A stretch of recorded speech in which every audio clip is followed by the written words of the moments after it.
ये जो मिट्टी रूपी बर्तन है, इसमें परमेश्वर ने पवित्र आत्मा को डाला है। छोटी छोटी बातों में मत लड़ने जाओ हर किसी से। Do not go to fight with people over little things. क्या लोग आपके बारे में बोलते हैं, What क्या people say अफवाहें about फैलाते हैं। जो परमेश्वर ने आपको दिया है वो बहुत कीमती है। What God has given to you is extremely precious. अगर आपका ध्यान उस लक्ष्य की तरफ है जो परमेश्वर ने आपको दिया है, आपको फर्क नहीं पड़ेगा लोग आपके बारे में क्या बोलते हैं। आप लड़ने जा सकते हो, You can go to fight people, मगर वो छलका दोगे जो कीमती परमेश्वर ने आपको दिया है। but then you will spill that oil, that precious that God has given to you. किस किस को जस्टिफिकेशन दोगे आप? Who all will you go and judge? असल बात ये है, The real thing is, यीशु ने कहा जब उन्होंने मेरी निंदा करी तो तुम्हारी भी करेंगे। Jesus said they hated me, they criticized me, they will also criticize you. मगर आप देखोगे वो कभी लड़ने नहीं गए। But he never went to fight his case. आप चुप रहो, You stay quiet. परमेश्वर को आपका जवाब देने दो। Let God answer on your behalf. जब आप लड़ोगे If you will go and तो fight, परमेश्वर चुप रहेगा। then God will be quiet. जब आप चुप रहोगे When you will be तो quiet, परमेश्वर लड़ेगा। then God will fight on your वो कहता behalf. है युद्ध तेरा नहीं है, He says the battle doesn't belong to you. युद्ध यहोवा का है। The battle belongs to the Lord. Amen. Amen. Can you give a loud praise to Jesus? क्या आप जोर से यीशु की स्तुति कर सकते हैं? Come on. The best praise to our Lord Jesus. सबसे उत्तम स्तुति हमारे प्रभु यीशु मसीह के You लिए। can do better. इससे बढ़िया कर सकते हैं आप।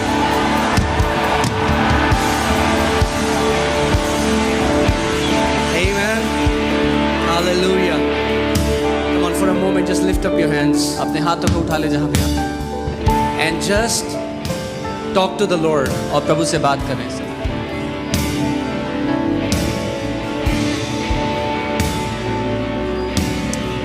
Hallelujah. Just speak to Him.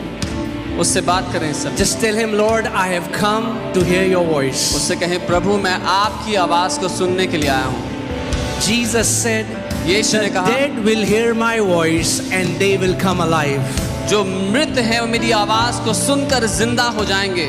As you hear the voice of the Lord today, आज जब आप प्रभु की आवाज को सुनते हो, every dead thing in your life comes back to life in Jesus' name. आपके जीवन में हर एक मरी हुई चीज वापस जिंदा होती है यीशु के नाम में। Your dead body organs will come back to life in Jesus' name. आपके शरीर के मरे हुए अंग वापस जिंदा किए जाते हैं आज यीशु के Your नाम में। dead relationships will come back to life in Jesus' आपके name. मरे हुए वो रिश्ते आज वापस किए जाते हैं जिंदा यीशु के नाम में। Your dead businesses are coming back to life. आपके मरे हुए बिजनेस वापस जिंदा किए जाते हैं आज यीशु के नाम में। Your dead dreams and visions are coming back to life. आपके मरे हुए स्वप्न और दर्शन आज जिंदा किए जाते हैं यीशु के नाम में। Today the Lord is breathing His spirit of life over you. आज परमेश्वर अपना जीवन का आत्मा आपके ऊपर फूंक रहा है। Hallelujah. Come on, give Him praise. उसकी स्तुति करें, Give Him praise. उसकी Give Him स्तुति praise. करें, उसकी स्तुति करें। He is worthy. वो योग्य है, He is holy. वो पवित्र है। Hallelujah.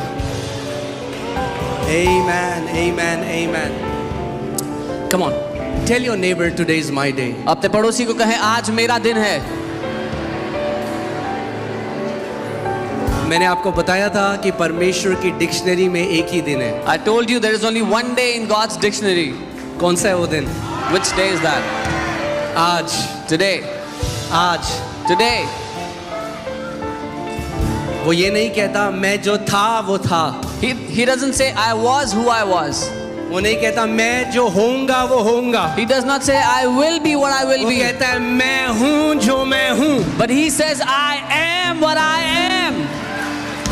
Amen. Amen.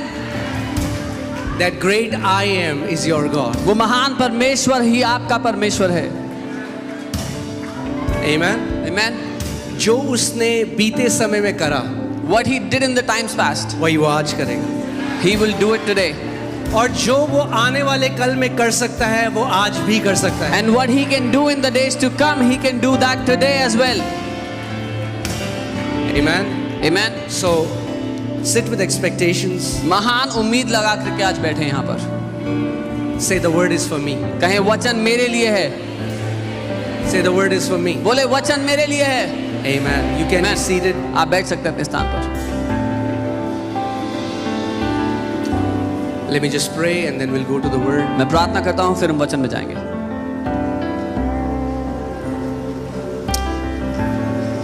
Heavenly Father, I praise you.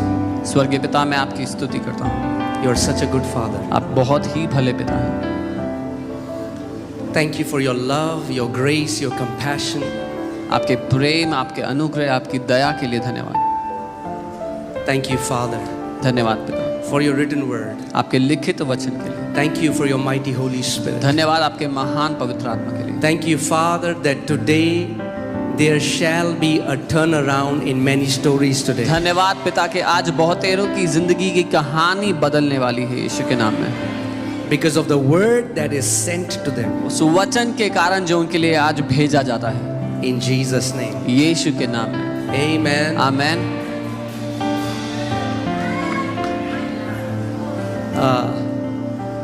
So, I'll be preaching in English today. मैं इंग्लिश में प्रचार करूंगा आज, क्योंकि because जब मैं हिंदी में प्रचार करता हूँ तो हमारा इनबॉक्स भर जाता है कि हमें हिंदी नहीं आती, आप क्या कर रही हैं? when I preach in Hindi, I receive so many messages saying we don't understand Hindi. What are you doing? और जब मैं इंग्लिश में प्रचार करता हूँ तो लोग बोलते हैं आप हिंदी में प्रचार क्यों नहीं? When I preach in English, people say, why don't you preach in Hindi? तो मुझे ऐसा लगता है एक पाँव इधर है और I एक feel पाँव like I have one foot here and the other foot there. तो मैंने कहा दोनों साथ में करते हैं। I said I'll do it together, both of them. Amen. Amen.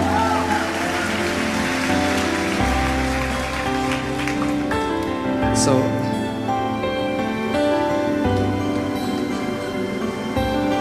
आज हम लोग एक नई सीरीज शुरू कर रहे हैं We're starting a new series today. और इस पूरे महीने हम लोग इस सीरीज को से सीखेंगे And this entire month we will learn through this series. और ये बहुत पावरफुल रहने वाला है। And it's going to be a very powerful series for us. Amen. Amen. और ये सीरीज है working with God. And the series is परमेश्वर के साथ काम करना. बहुत सारे मसीह केवल ये जानते हैं कि परमेश्वर से भीख कैसे मांगनी है, ये नहीं जानते कि उसके साथ मिलकर काम कैसे करना है। Many believers know how to beg God, but they don't understand how to work with God. परमेश्वर ने भिखारियों को जन्म नहीं दिया, God has not given birth to beggars. पुत्रों को जन्म दिया है, He has birthed sons. अपनी संतानों को जन्म दिया He है। has given birth to his own children. और कोई भी ऐसा व्यक्ति नहीं है जो चाहता है कि उसकी संतान उससे भीख मांगे। And no person wants that their children should beg from them. Amen. तो परमेश्वर भी नहीं चाहता आप उससे भीख मांगे। So neither does God desire that you would beg from him. परमेश्वर चाहता है कि आप सीखें कि उसके साथ मिलके उस पार्टनरशिप में आप कैसे कार्य कर सकते हैं। God wants you to learn how you can partner with him and work with him. Amen. So आज की जो सीरीज है जो है वो है working with God. So today's series is working with God. परमेश्वर के साथ काम करना. Amen. So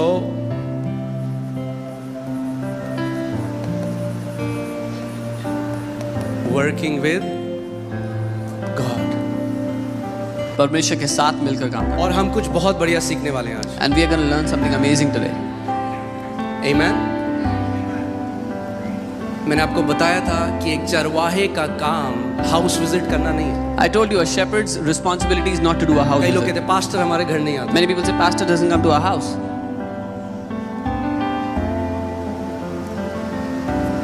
पास्टर का काम हाउस विजिट करना नहीं है। It's not the pastor's role to do house visits. Shepherd का या चरवाहे का मेन काम है, सबसे नंबर 1 काम है ज्ञान और बुद्धि में बढ़ाना उस कलीसिया को। The first responsibility or role of a shepherd is to make the congregation, make that church grow in wisdom and understanding. और मैं आपको एक बात बता दूं, आप दुनिया के सारे पास्टरों को अपने घर में बुला लो, चिकन बिरयानी खिला लो, चाय पिला लो, बिस्किट खिला लो, मगर अगर परमेश्वर के वचन में नहीं बढ़ोगे तो कुछ फर्क नहीं पड़ेगा। And even if you call all the pastors of the world into your house, give them a good treat and not understand the word, not grow in the wisdom and the understanding of the word, nothing in your life will change. Amen. और मैं आपको एक बात और बता दूं, And I'll tell you one more thing. सबसे जरूरी है जो स्पिरिचुअल मेंटरशिप होती है। The most important thing is spiritual mentorship.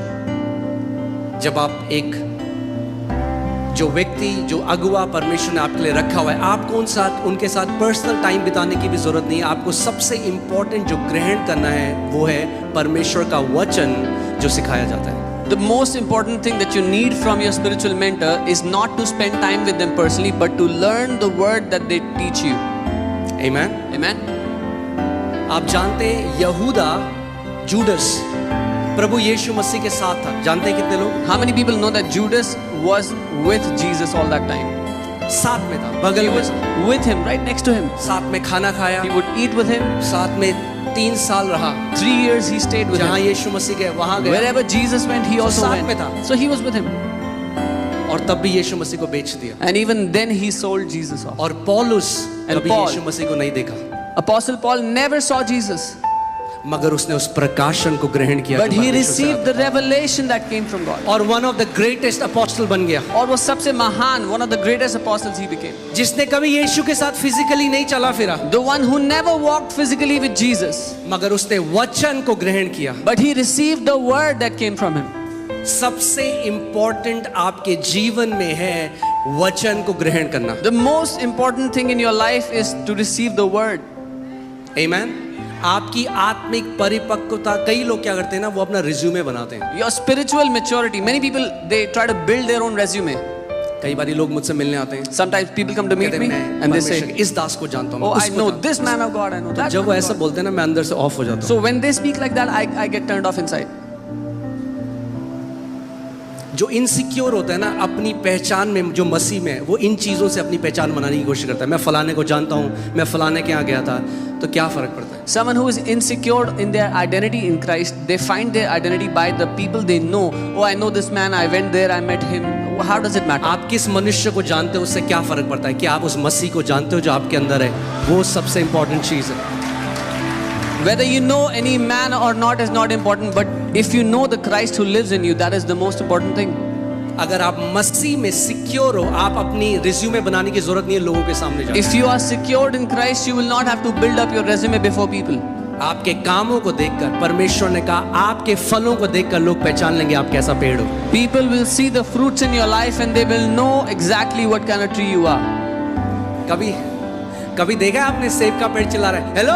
Have you ever seen an apple tree crying out, hello? ताजे ताजे सेब, Fresh apples, आ जाओ। come. नहीं, फल को देखते हो आप, You see the fruit on it जान लेते हो। and you know. Amen. Amen.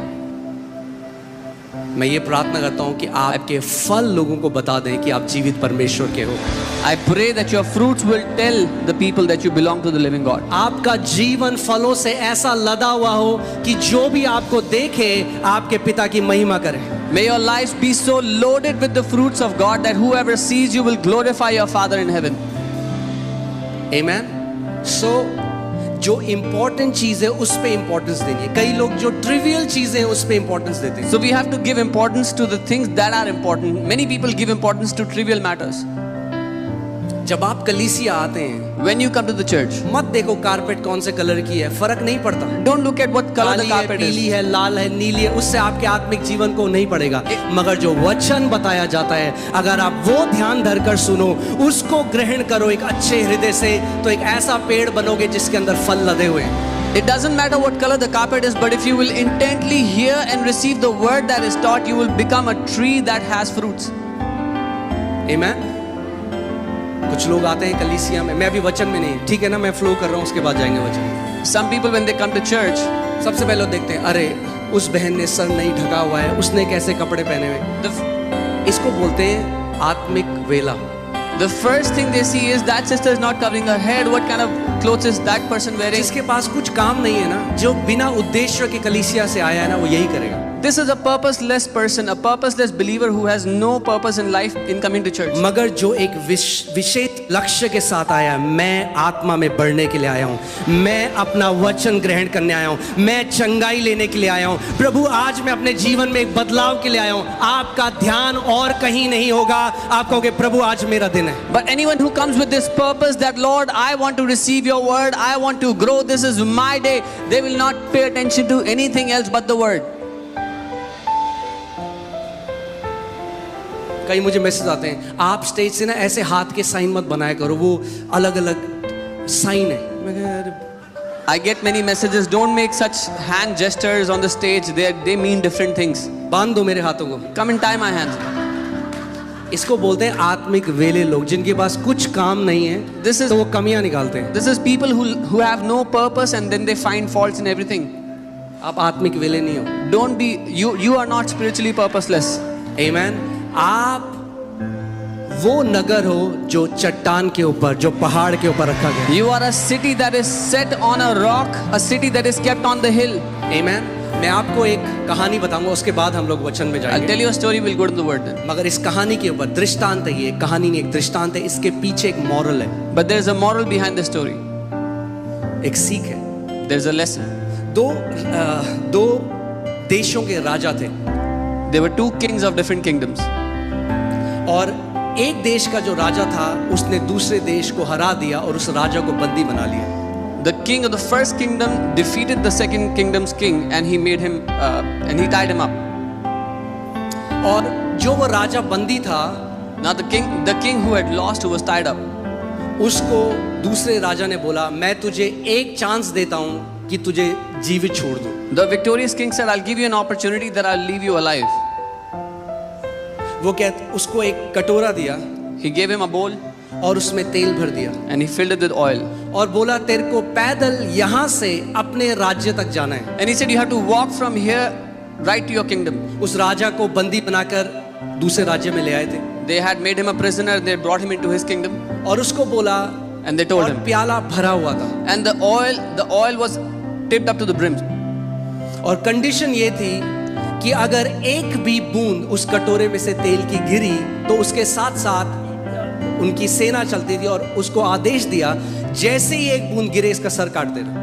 And there was a condition that if even a single drop of oil falls, there were soldiers walking with that king. They were commanded to kill him immediately. और उन्होंने अपने नगर के लोगों को ये आदेश दिया कि जब ये राजा जाता है अपने देश में, इसकी खूब बेइज्जती करना, इसके लिए बुरा भला कहना। And they had instructed the people of their kingdom, when this king walks out of their kingdom, insult him, say mean and evil things to him. सो उस राजा को वो कटोरा दिया, उसमें जो तेल था, So they gave that bowl to that king, and there was oil in that bowl. और वो बड़ा ध्यान धर कर चलने लगा And he started to walk very carefully. और सारे लोग उसके लिए उल्टा सीधा बोलते, And all the people were blaspheming against him. उसके लिए बोलते कि शर्म आनी चाहिए इस राजा को। They were saying he should be ashamed of ये himself. उसके परिवार के लिए बोलते हैं, They would say things about his family.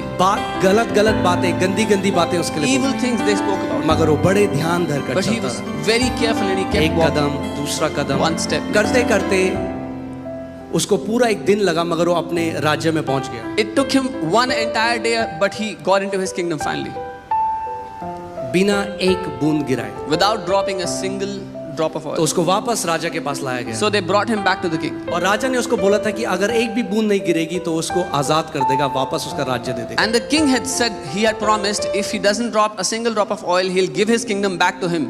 तो राजा ने उससे पूछा So the king asked, कि तुझे इतना लोग बोल रहे थे, that people were cursing इतनी you, गंदी गंदी बातें, तेरी निंदा कर रहे थे, they were accusing you, saying evil things about you. तूने क्यों नहीं रिएक्ट किया? Why did you not react? उसने कहा, मैंने तो सुना ही नहीं, He said, I never heard anything, क्योंकि मेरा ध्यान इतना ज्यादा उस कटोरे में था because all of my focus and attention was there in that bowl, कि मुझे सुनाई भी नहीं दिया कि कोई मेरे बारे में क्या कह रहा that I could not even hear what people were saying about me. है। ये जो मिट्टी रूपी बर्तन है, इसमें परमेश्वर ने पवित्र आत्मा उड़ेला है। God has put His Holy Spirit in this earthen vessel. छोटी छोटी बातों में मत लड़ने जाओ हर किसी से। Do not go to fight with people over little क्या things. लोग आपके बारे में बोलते What हैं, क्या people say अफवाहें about फैलाते हैं, जो परमेश्वर ने आपको दिया है वो बहुत कीमती है। What God has given to you is extremely precious. अगर आपका ध्यान उस लक्ष्य की तरफ है जो परमेश्वर ने आपको दिया है, आपको फर्क नहीं पड़ेगा लोग आपके बारे में क्या बोलते हैं। If your attention is on that mark that God has given to you, that destiny, then it will not matter what people say about you. आप लड़ने जा सकते हो, You can go to fight people, मगर वो छलका दोगे जो कीमती परमेश्वर ने आपको दिया है। but then you will spill that oil, that precious that God has given to you. किस किस को जस्टिफिकेशन दोगे आप? Who all will you go and justify yourself to? यहाँ जो चंगाइयाँ होती है, मैं आपको बता नहीं सकता कितने कमेंट्स हमारे पास आते हैं। The healings that happen here, I cannot tell you how many comments we लोग receive. गालियाँ लिखते हैं, लोग उल्टी सीधी बातें करते हैं। People write cuss words, they write किस evil किस things. को हम बताएंगे कि भैया नहीं है, ये जेन्युइन प्रभु का काम है? किस किस को आप बताओ? Who all will you go and justify to this is genuine और work of कब God? करोगे? And until when will you do this? असल बात ये है, The real thing is, यीशु ने कहा जब उन्होंने मेरी निंदा करी तो तुम्हारी भी करेंगे। Jesus said they hated me, they criticized me, they will also criticize you. मगर आप देखोगे वो कभी लड़ने नहीं गए। But he never went to fight his case. आप चुप रहो, You stay quiet. परमेश्वर को आपका जवाब देने दो। Let God answer on your behalf. जब आप लड़ोगे If you will go and तो fight, परमेश्वर चुप रहेगा, then God will be quiet. जब आप चुप रहोगे When you will be तो quiet, परमेश्वर लड़ेगा। then God will fight on your वो कहता behalf. है युद्ध तेरा नहीं है, He says the battle doesn't belong to you. युद्ध यहोवा का है। The battle belongs to the Lord.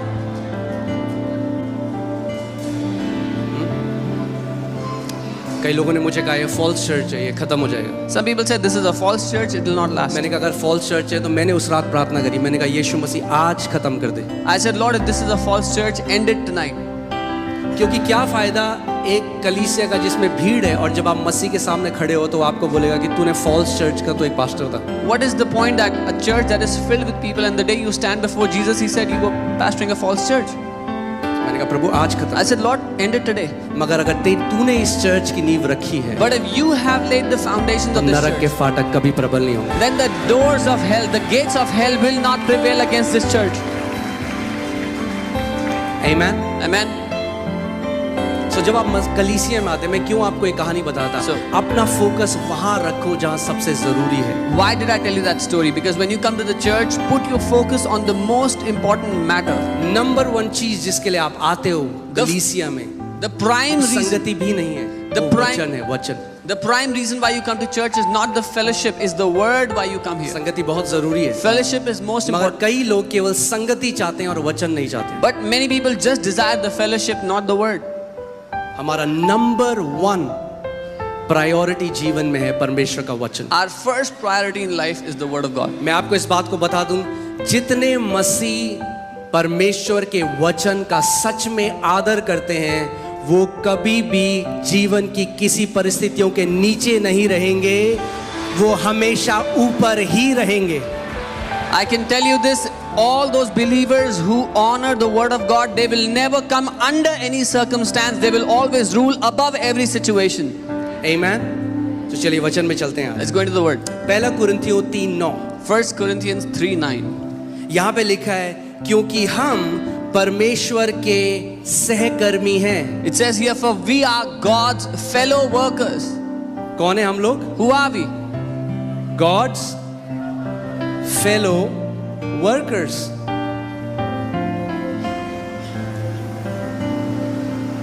हम परमेश्वर के क्या हैं? सहकर्मी हैं, यानी उसके साथ काम करने वाले हैं। We are God's fellow workers. It means we work together with Him.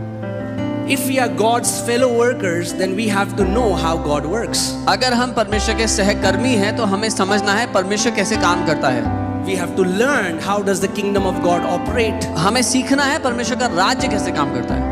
Amen. Amen. क्योंकि हम क्या हैं परमेश्वर के? Who are we? सहकर्मी, colleagues. The fellow workers, the colleagues of God. Isn't that amazing? कि वो चाहता है कि हम उसके साथ मिलकर कार्य करें। हम सहकर्मी हैं परमेश्वर के। He wants that we work with Him. We are co-workers. आगे देखिए क्या लिखा है, तुम परमेश्वर के खेत हो। You are God's field. तुम परमेश्वर के क्या हो? तो एक काम देखते हैं, ये दो खेत हैं यहाँ पे, ठीक है? So there are two fields here. Let's see that. ये दो खेत हैं There are two fields here. और एक भरा हुआ है फसल से, And one of the fields is filled with crops.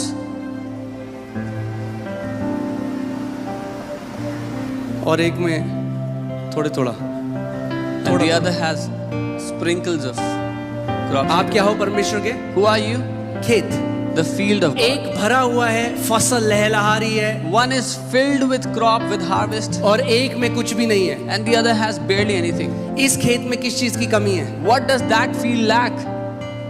हाँ, सीड। किसकी कमी है? सीड, यानी बीज, यस, बीज। It lacks seed. बीज की कमी है। It lacks seed.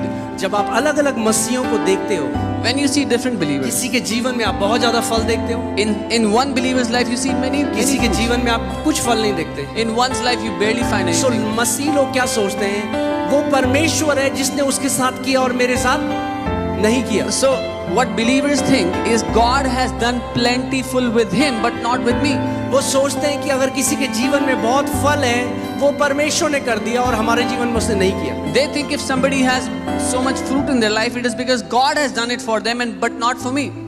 परमेश्वर पक्षपाती नहीं है। God does not differentiate. वो प्रेम करने वाला परमेश्वर He है। is a loving God. आमेन। यहाँ पे जो खेत में कमी है वो है What does this field lack? बीज। और Seed. मरकुस की पुस्तक मरकुस की चौथी पुस्तक में लिखा है कि बीज क्या है? परमेश्वर का वचन। In Mark 4, the word of God says, what is that seed? It is the word of God. यानी क्या डिफरेंस है दो मसीहों के अंदर? So what is the difference between two believers according to ध्यान this? से सुनिए, Hear carefully. कोई अच्छा मसीह और कोई बुरा मसीह नहीं है। There is no good believer and bad believer. फिर से मैं बोल रहा हूँ, I'll say it again. अच्छा मसीह और बुरा मसीह नहीं है। There is nothing like a good believer or a क्योंकि bad एक believer. बार जब आपने मसीह में आ गए, आप उसके लहू से धुले गए, आप उसकी धार्मिकता बन गए, आप पवित्र लोग हो चुके हो। Because when you are in Christ, you are washed with His blood. You are holy.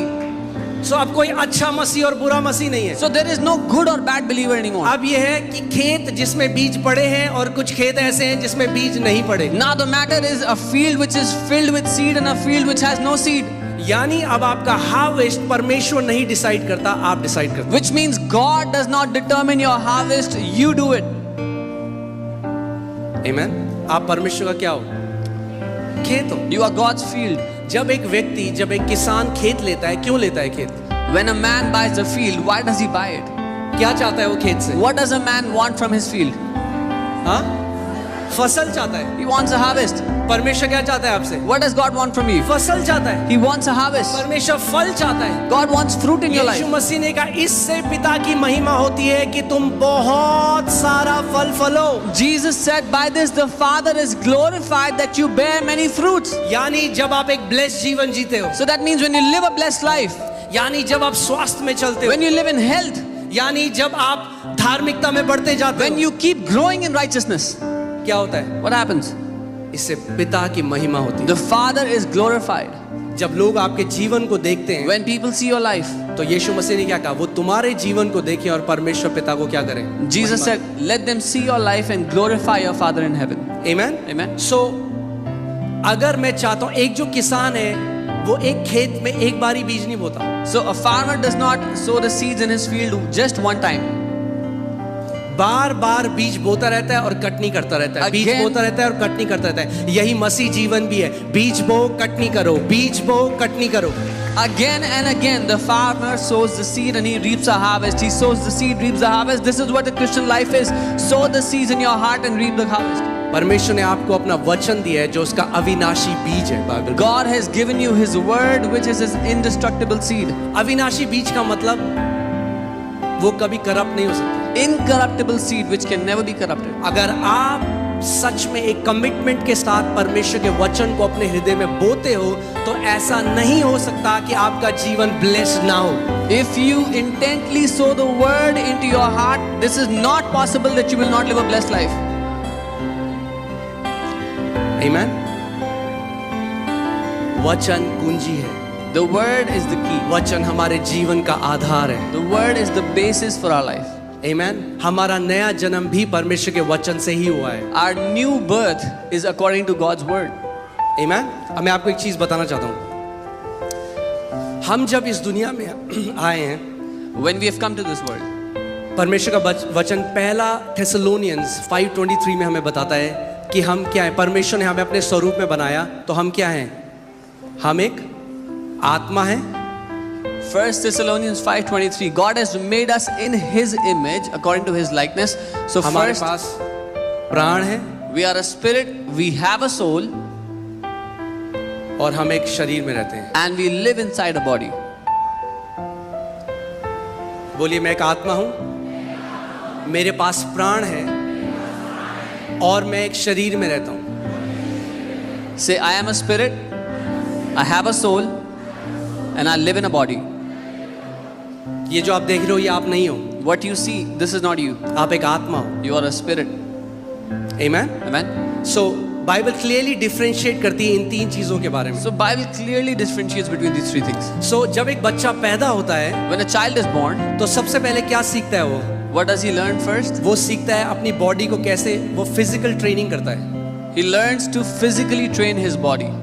जो हम कहते हैं मोटर स्किल्स। एक बच्चा जब पैदा होता है अपने हाथ हिला के देखता है, कुछ चीज पकड़ने की कोशिश करता है, अपने मुंह में डालता है सारी चीजें. Yeah, we call it motor skills. The child learns to use his fingers, tries to taste everything. वो क्या कर रहा है? वो फिजिकल ट्रेनिंग कर रहा है, अब सीख रहा है, ट्रेनिंग के द्वारा जा रहा है कि इस शरीर को मैं कैसे इस्तेमाल करूं. The child is physically training his body, so how he can use the body. Amen? और बच्चा बढ़ता जाता है, हल्के हल्के उसकी स्किल्स बढ़ती जाती है, मोटर स्किल्स बढ़ने लग जाती है, देखने की शक्ति, सुनने की, जो सारे 5 सेंसेस हैं बॉडी में, वो एक बच्चा यूज करना सीख जाता है. And the child becomes more and more proficient how to use these 5 senses, how to use his body. Amen? Amen? फिर क्या होता है जब आपका बच्चा 2 साल 3 साल 4 साल, माता पिता पे डिपेंड करता है, फिर आप क्या करते हो? उसको स्कूल में डालते हो कि ताकि वो क्या सीख जाता है, फिर वो आप उसको स्कूल में डालते हो कि वो इंटेलेक्चुअल ट्रेनिंग या मेंटल ट्रेनिंग में आप उसे डालते हो. When the child turns 2, 3 or 4, the parents send them to school so they can be trained intellectually, कि वो बुद्धि और ज्ञान में बढ़ सके. so they can grow in wisdom and understanding. Amen? मुश्किल तो नहीं है, It's not difficult, right? सब भेजते हैं अपने बच्चों को school. Everyone sends their children to school. Why? Because we want them to exercise their mental faculty. क्योंकि हम चाहते हैं कि वो बुद्धि में बढ़े. लैंग्वेज सीखे, They learn केमिस्ट्री language. सीखे, They मैथ सीखे, साइंस सीखे, They learn different subjects जो मेंटल फैकल्टी है वो डेवलप हो. which will help develop their mental faculty. Amen? होता क्या है, मोस्ट लोगों के केस में वो हमेशा इन 2 चीज़ों को डेवलप करते हैं और कभी स्पिरिचुअल ट्रेनिंग के थ्रू नहीं जाते. So what happens to most people is they train these 2 things but they never go through spiritual training. एक आत्मिक प्रशिक्षण भी है. There is also a spiritual training. Amen? और बहुत सारे लोग मर जाते हैं बिना जाने हुए कि उनकी आत्मा कैसे कार्यशील होती है. And many people die without ever learning how their spirit works. जो मसीह में नहीं आया, जो born again नहीं है, वो स्पिरिचुअली डेड है, उसकी आत्मा मरी हुई है. Those who have not been born again, have not accepted Jesus, their spirit is dead. मगर जिन्होंने नया जन्म पाया है, But अब हमें सीखना है कि हमें परमेश्वर के साथ कैसे मिलकर कार्य करना है. those who have been born again, we need to learn how to work together with God. मैं 1 तिमोथी 4:8 पढ़ता हूँ. 1 Timothy 4:8. क्योंकि देह के प्रशिक्षण से कम लाभ होता है. For physical training is of some value. Amplified में देखिए कितना अच्छा लिखा है. Physical training is of some value. शारीरिक प्रशिक्षण का थोड़ा लाभ है. जो फिजिकली ट्रेनिंग करते हैं, बाइबल नहीं कह रही कि उसकी कोई वैल्यू नहीं है, सम वैल्यू, थोड़ी वैल्यू है. The Bible is not saying that those who train physically have no value. It has some value. But godliness जो है स्पिरिचुअल ट्रेनिंग लेकिन ईश्वरीय training, godliness, is useful and value in everything. वो हर एक बात में, सब बातों में लाभदायक है. आप समझ रहे हैं? आपकी जो स्पिरिचुअल ट्रेनिंग है, Your spiritual training, ये बहुत ही पावरफुल है. अगर आप स्पिरिचुअल ट्रेनिंग को एनरोल करते हैं, ये केवल आपका आज इंपैक्ट नहीं करेगी, बाइबल बताती है आपके आने वाला कल को भी इंपैक्ट करेगी. your spiritual training not only impacts your today but also the days to come. Amen? क्योंकि इस बात को जानिए, जॉन 4:24 कहता है कि गॉड इज अ स्पिरिट. यूहन्ना 4:24 वचन कहता है परमेश्वर आत्मा है. क्या है परमेश्वर? परमेश्वर आत्मा है. God is इसीलिए परमेश्वर केवल आपकी आत्मा से ही बात करता है. This is why God only speaks to your spirit. परमेश्वर आपके शरीर से बात नहीं करता. God does not talk to your body. परमेश्वर आपके सोल से बात नहीं करता. God does not talk to your soul. परमेश्वर आपकी आत्मा से बात करता God speaks to your spirit. है. बाइबल में लिखा है पवित्र आत्मा हमारी आत्मा के साथ, हिंदी में क्या लिखा है? हाँ? नहीं. No. Holi spirit bears witness with the spirit, जो बाइबल में कहती है. पवित्र आत्मा हमारी आत्मा में गवाही देता है. गवाही देता है. सो पवित्र आत्मा कहाँ बात करता है, कहाँ गवाही देता है? Where does Holy Spirit bear witness? कितने लोगों को पता है आप परमेश्वर के बेटे और बेटियां हैं? हाथ उठाओ. How many people know you are children of God? You are sons कितने and लोगों daughters को of God? पता है? How many of you know this?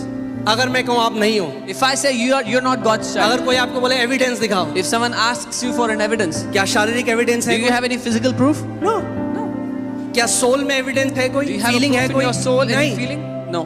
मगर आत्मा में आपको 100% एविडेंस है कि आप परमेश्वर के बेटे और बेटी. But in your spirit you have 100% evidence that you are God's child. क्योंकि पवित्र आत्मा ने कहाँ गवाही दी? Where did the Holy Spirit give you आपकी evidence? आत्मा में. In your spirit. आमेन. इसीलिए हमें आत्मा के चलाए चलना सीखना है. This is why we have to learn to walk according to the Spirit.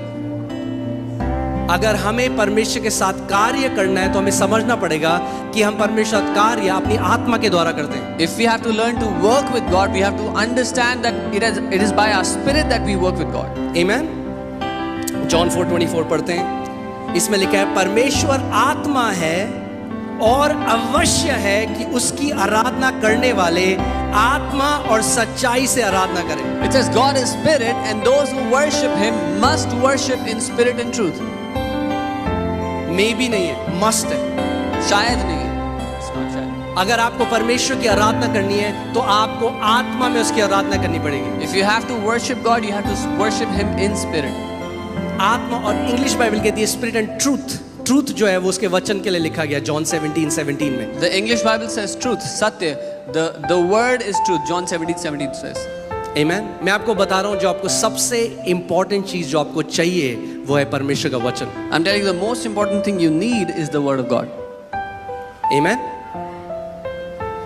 और जब आप क्योंकि परमेश्वर के खेत हैं, जब आप वचन को ग्रहण करने लग जाते हैं, And because you're God's field, when you start receiving the word, क्या होता है? what happens? ऑटोमेटिकली आप फ्रूट्स को देखने लग जाते हैं. You start seeing fruits in your life आप जानते automatically. हैं जय में चलना मुश्किल नहीं है मसीह में. You know, it's not difficult to walk in victory in Christ. परमेश्वर क्या बोलते हैं, अक्कड़ बक्कड़ बम्बे बो नहीं करता किसी को ब्लेस करने का. God does not pick and choose who he has to bless. कई लोग सोचते हैं कि परमेश्वर ने उसको कर लिया, मेरे साथ नहीं करा. Some people think, oh, God blessed that guy, he did not do क्या it for आपने me. कभी ये सोचा कि उस व्यक्ति की भागीदारी क्या थी परमेश्वर के साथ? Have you ever thought about what did that person do or partner with God in? परमेश्वर तो सबको ब्लेस करना चाहता है और कर दिया है bless. God desires to bless each and every one he मगर has कई blessed. मसीहों ने सीखा ही नहीं अपनी मिरास को ले लेना जो उनकी है. But many believers have not learned to take their inheritance which is already theirs. परमेश्वर कह रहा है ले लो, मैंने तुम्हें सारी आशीषों से आशीषित कर दिया है आत्मिक जगहों में. God is saying, take it, I have already blessed you with all blessings in the spiritual places. आप जानते हो आपकी सारी आशीषें भी कहाँ हैं? Do you know where all your blessings are? Spiritual realm में. In the spirit world. आपको परमेश्वर से पार्टनरशिप करनी है कि आप उसको पृथ्वी पे ला सके. You have to partner with God to bring those on the earth. और यही कई मसीह नहीं जानते हैं. And this is what many believers don't know. इसीलिए जिंदगी भर भीख मांगते हैं. This is why they beg all their life. Prabhu they they they they they they Lord, क्यों give नहीं me, देता give me, परमेश्वर? give they me. They they. Why don't you give me, Lord? इसीलिए हमें सीखना है. We So have ये to- जो सीरीज है So this series, इसमें हम सीखेंगे कि परमेश्वर जो एक अदृश्य आत्मा है उसके साथ आप कैसे सहभागी हो सकते हैं. in this series we will learn how God, who is an invisible spirit, you can learn to partner with him. क्योंकि अगर आपका बिजनेस में कोई पार्टनर है जिसको आप देख सकते हैं, जिसकी आप आवाज सुन सकते हैं, बहुत आसान है सहभागी होना. If you have a business partner whom you can see and talk to, it's very easy to partner with them. But if you have a partner that you cannot see, अगर आपका ऐसा पार्टनर है जिसको आप देख नहीं सकते हो, who's invisible, जो अदृश्य है, how will you partner with him? तो उनके साथ कैसे पार्टनर करोगे? You will partner with him through your spirit. अपनी आत्मा के द्वारा आप उनके साथ पार्टनर करोगे. Amen. Amen.